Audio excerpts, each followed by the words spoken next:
Hi guys, I'm Gianna, and Genevieve's not in this video, that's okay. Something that, if you guys have been watching our videos, like especially in our personal patterns video, like the last couple ones, with myself, I've been talking a lot about like my self-esteem issues and things like that, and kind of where they came from, and you know, it's something that I've like become really passionate about lately, because I've been like healing it with myself, is like having good health, like self-esteem. And so that's just kind of what I wanted to talk about, and talk about how to get good self-esteem. And like, as you guys know, like a lot of our videos are through personal experience and stuff, so I mean, we're not just, you know, feeding you some crap, you know. Like it's definitely through personal experience. So yeah.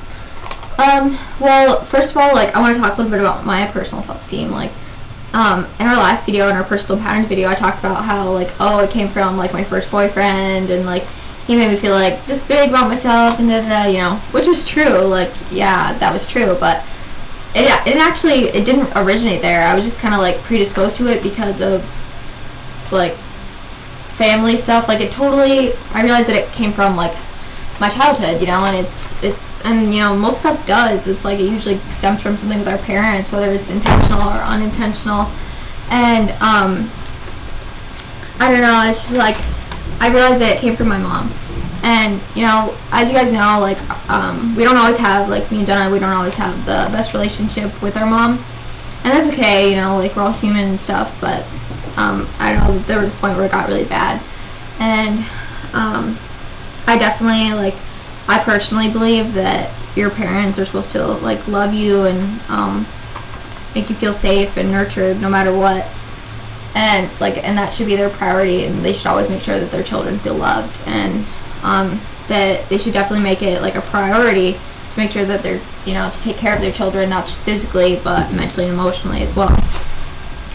And I feel like that your parents have to love you. Like your parents bring you into this world, and then it's like you know, you're a product of their soul, like their bodies and like their connection, and it's like you come from them, you know, and it's like, and then it's like they make you, you know, like physically and emotionally and mentally. It's like they teach you these things, and it's like if they don't like who you are, then it's like they don't like themselves, you know. It's like, I don't know, I feel like your parents have to love you, like, you know, unconditionally. And it's like I didn't feel like my mom did, like, for the longest time, and I know that she was definitely going through her own stuff, and you know, my ego wants to be like, well, that's no excuse, you know. But I mean, we're all human, you know, and we all go through our dark nights of the soul, and you know, it's definitely like, I know that I chose my mother before I incarnated, and she chose me as her child.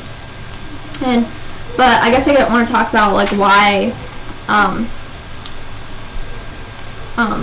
these like self-esteem issues like come about, and why they're so common today. Well, it's like most of our traumas and our problems come from our parents, whether we realize it or not, and we just kind of recreate them in relationships throughout our lifetime. And in order to like show us kind of what we need to heal and what we need to work on, it's like while we marry someone that's like our father or like our mother, you know, it's like we're subconsciously trying to like get over some things or reminisce on some things that we loved about that parent, or that we need to like heal from that parent. And it's like it's very like, it's getting less and less common to have like a healthy family structure. It's like, you know, it's not, I mean, your healthy family structure, like society tells you that it's like your mom, and it's like a mom and a dad, and you know, it's like you have like, you know, everything that you know, you're living comfortably, you know, it's like you don't have to worry about like money or anything like that's your parents' job. Like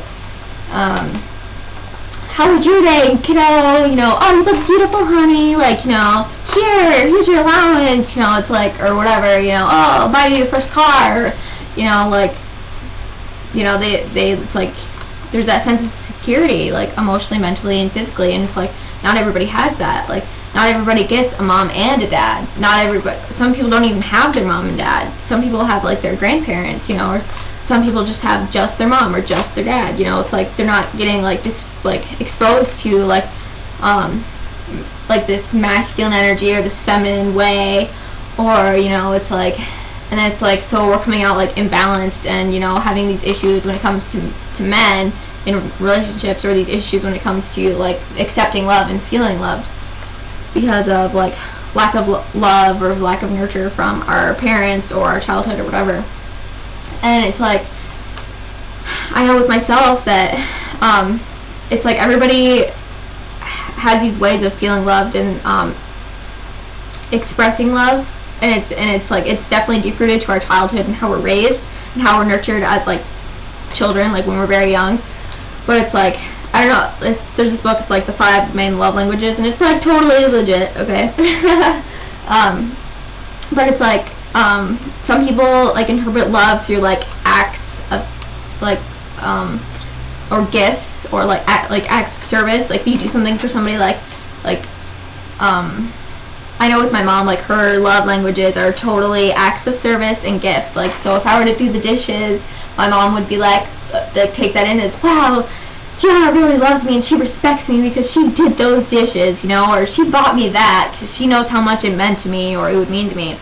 And I totally think that stems back from her father, just kind of like stuff with her father. Or anyways, not my business to talk about. But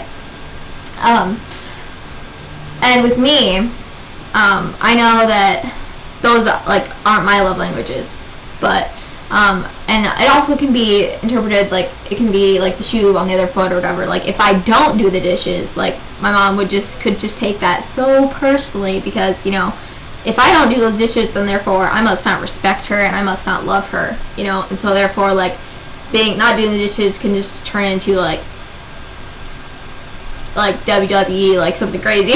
Like it can because it triggers something in her. It's like a wound. It's like how we interpret love and how we interpret hurt are pretty one and the same. And it's like, I know that my love languages or whatever are more so quality time, physical touch, and words of affirmation. So it's like, if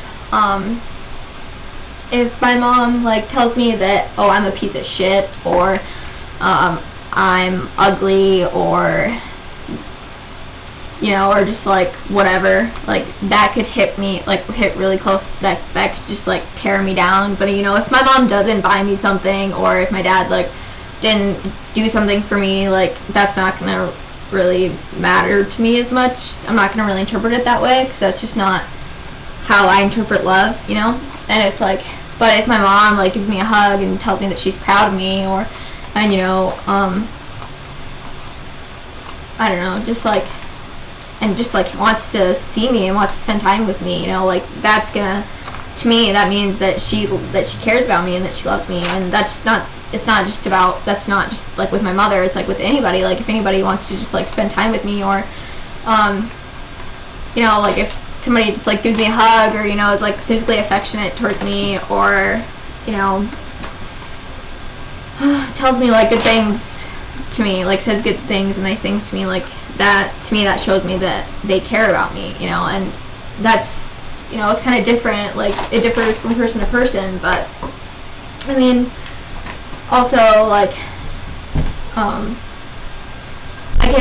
there's a lot of like, I could get more into like the emotional side of like self-esteem, but definitely like my issues lately had been like my self-esteem as far as my physical appearance and my physical body.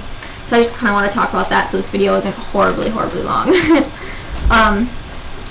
But I guess if you like have to think about it, like self-esteem boils down to like not feeling good enough for some reason, and it usually does stem back from our parents or our childhood for whatever reason, when we were vulnerable and open, and like when we needed that nurture and that love and we just didn't get it, or we got something completely different. And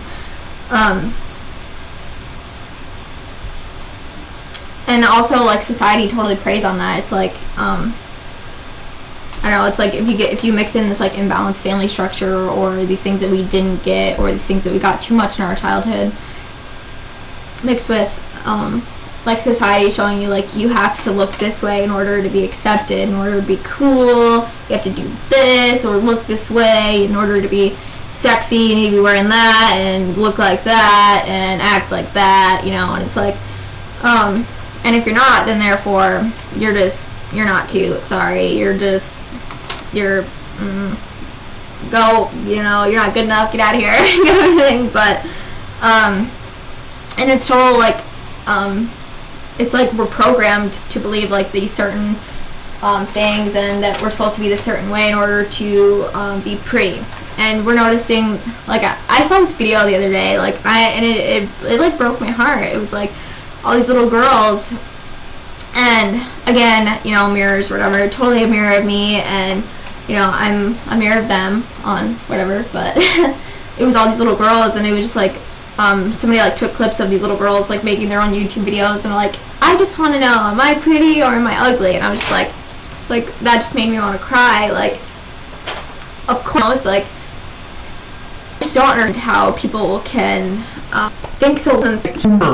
And, I'm more so, like, it's easier to feel, like, love and accept somebody else and, you know, raise somebody else up as instead of myself, you know, like, it was harder for me to do that to myself.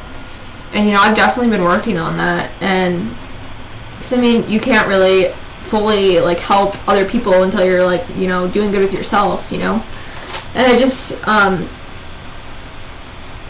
and I guess I want to tell the things and, like, share with you guys, like, the things that have really, really been helping me with, like, my self-esteem and, like, my image, and, because I totally, like, went, like, total eating disorder for a while, and, you know, overdoing on exercise, like I talked about, and, you know, I still have been, like, eating, like, you know, like, healthy and exercising. I just haven't been overdoing it, and I've actually been making sure that I eat, you know, things like that. And I have just been, I also wrote myself a bunch of affirmations, and I made an affirmation board, and here, I'm gonna go get it.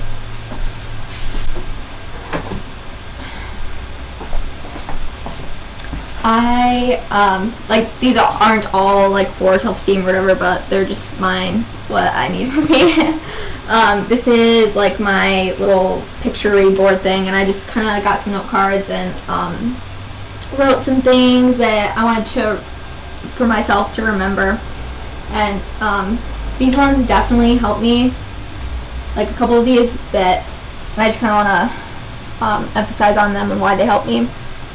Like, I'm everything that I need to be, because I believe that before you incarnate, you choose your physical body and your parents and the people that you meet and your experiences to benefit your soul and the lessons that your soul needs to learn for this lifetime. And, you know, that can be, like, that's just the case with everything, I believe. And so, you know, my body is the way it is because it needs to be this way and it's the best body that it can be for everything that I have to do and that I need to do and that I need to be in this lifetime. And it's like nobody, and I am just one reflection and one spark, like divine spark, out of all the infinite, like, of the collective, you know, like, there's nobody else out there like me. There's nobody else out there like me, exactly. And I'm the only me out there. You know, and it's like, yeah, we're all one, but we're all these different aspects of that one, and I'm just that one aspect. Nobody else is that one aspect. And I'm a perfect divine child. We are all divine. Like, I mean, I guess that reminds me, that makes me remember that there's so much more to this world than, like, the physical. It's like, it's just, this world is kind of shallow to a degree, and it's like, like, we're all divine, we all have souls, we're all spirits underneath these bodies, you know, like, these bodies, yeah, we should take care of them and stuff, but this isn't actually what we are. We're what's in the body, we're the spirit, you know, and, like, God or the universe, and, you know, which is me, to a sense, like, yeah. We chose this body for me. We made it in, you know, the perfect image for my lifetime. And I'm a perfect divine child. And the divine father and the divine mother, Gaia, like, they love me so much just how I am, and they think I'm so perfect, and they think I'm amazing because I am, because I'm divine, you know. And that's why I have this, I am loved. Because sometimes when I just don't feel, when I just can't love myself because I don't feel loved by others, and it can't really work that way. You need to love yourself first, and I've been definitely working on that. I remember that I am so loved more than I can even fathom, more than I can even understand, more than anybody can understand. You are loved more than you can possibly imagine by God or source or spirit or the divine father, whatever you want to call him, or her, goddess, or, you know, like, just know that you are so loved. And also by Gaia, like the soul incarnated into the planet, like she's the ultimate mother. Like, and I did this in this meditation, I connected to her, and it definitely, like, I cried, like I just started crying, and because it was so, like, healing for me to feel like a mother's love, because my issues definitely came from not feeling loved by my mother, and to feel that unconditional love, and it was just beyond words. And I definitely am going to post, like, a bunch of meditations and stuff that I had been doing and have done in the description that have helped me so much, and I've been doing them, so I totally recommend that you do them. And, you know, write some affirmations, things like that, whatever you feel like you need to do, like look in the mirror and tell yourself that you're loved and that you're beautiful, because you are, and there's nobody else out there like you. You're a perfect divine child. You are everything that you need to be. You know, remind yourself, remember. And it's like people don't, it's like my things can seem silly to somebody else. Like if I'm like, oh, I just feel so ugly, you know, it's like somebody else like, what are you talking about? Like, you're so beautiful, you know, or whatever. It's like, you know, it may seem silly to you, but it's not silly to me, you know. And, like, I remember, just an example, like, I remember I had this friend, like, she was pretty, you know, she had like a cute little body going on, whatever. And what she was insecure about was her armpits. Like, I remember, like, I was changing my shirt, or I was doing something that, like, required me to lift up my arm, and she was just like, I'm jealous, like, of your armpit. And I was like, what are you talking about? And I thought she was joking, and she was serious, and she, like, you know, it just goes to show you that people can be insecure about, like, the silliest things, and it's not silly to them, you know, but it's like they're all silly at the same time, because it's like you are who you are, you know, and that's not going to change. You know, if you're taking care of yourself and you know, like, doing good things for your body, like, and your body, and you're not happy with the way your body looks when you're taking care of it, like, that's mental. That's nothing wrong. There's nothing wrong with your physical. You know, you need to just change up your definition of beauty and start accepting and loving yourself. And I definitely want to focus, something that I've been doing too, is embracing, like, what I and, like, praising, like, what I am and what I have, instead of, you know, focusing on what I'm not or what I don't have. You know, like, not everybody has huge boobs, not everybody's got, like, not everybody's, like, you know, teeth, not everybody's, you know, naturally, like, have a six-pack or whatever, you know, like, everybody's body is different, and there are so many different body types out there, and I encourage you to get in touch with your body type. Like, you can't be this body type and get mad at your body and hate your body for not being that body type. Like, it's just not possible. Like, you need to just be the best you that you can be, you know, and like, love your body for what it is. Don't hate it for what it's not, you know. And you can apply that, like, to not just your physical body, like, to your mental, like, how you, like, your personality, like, how you are, you know, like, love what you are, don't hate what you're not, you know. I think that's definitely important. And it totally, like, beauty lies in the eyes of the beholder, you know, that saying. It's like, so does ugliness, you know, like, you know, some people see, like, that their body is just not acceptable, and when somebody else is like, oh my god, they're so beautiful, like, how did they not see that? And I I noticed that there was like a point too when I was not in a good place mentally with about my physical body. I was like, I would focus on one area of my body and I'd be like, all right, I need to focus on that and fix that. Like my arms are fat, I need to fix that. And then, I would be like, so like focused on my arms for a while, and then I would be like, ew, look at my stomach, just like whatever. I'm being honest. And I noticed that like it's like I was like chasing my tail on that one. It's like I would just kind of focus on something else, and I would just constantly running this like never-ending race of running myself into the ground and being so exhausted, like trying to obtain something that I could never be, and I didn't realize it at the time. Like I just thought that I was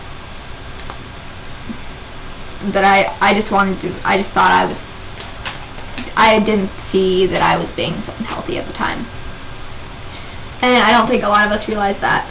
And so I definitely encourage all you parents out there to tell your children as much as you can, if not every day, that you love them and that they're perfect the way they are, and that they are special and that they are divine, or if you're not spiritual, that they're beautiful and handsome and smart, and because not everybody's self-esteem issues has to do with their physical body.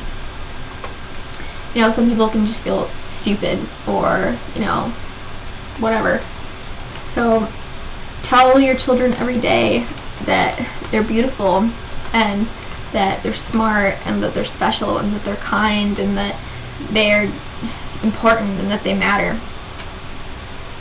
I know that when I have children someday, I'm gonna definitely do that, and I hope that they, turn out alright. So, yeah, I definitely encourage you to do that, and do that with your friends, do that with yourself if you feel like you need to.